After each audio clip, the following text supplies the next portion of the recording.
So this week at work, I had the opportunity to meet with 18 business owners. We were laying out the plans for 2014.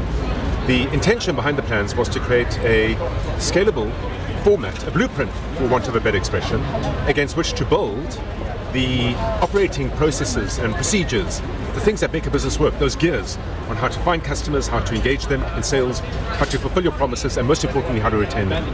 And the big question, of course, is, well, what informs that blueprint? It's essential, because otherwise, what are you building, and what guides the building activities that you as a leader in the business ought to be performing? And of course, it all centers around positioning, and positioning needed further definition, and it's something that should be revisited frequently. If you try and be all things to all people, you'll end up being nothing to anybody. So what that means is decide who it is that you wish to serve. And the way you organize that is by making some commitments to identifying clients that exist in organized groups or segments, per se.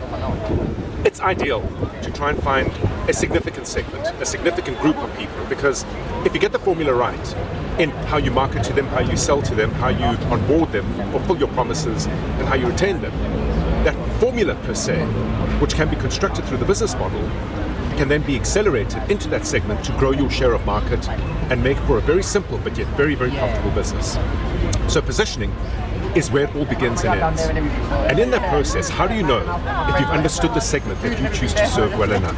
There are a couple of things that would indicate whether you do or don't.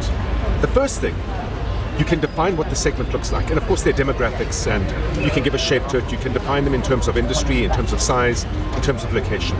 But more importantly than that, do you know what problem your product or service solves for them? Do you know how that problem that they have, that your product or service can solve for them, comes about?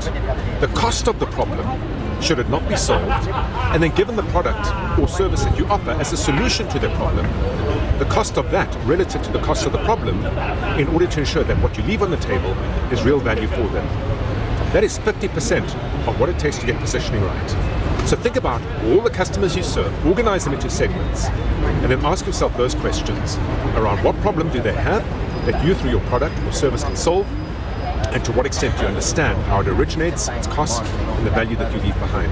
It's food for thought, and it is a truth teller as to whether you have positioned your business successfully or not. Until next week, have an entrepreneurial day.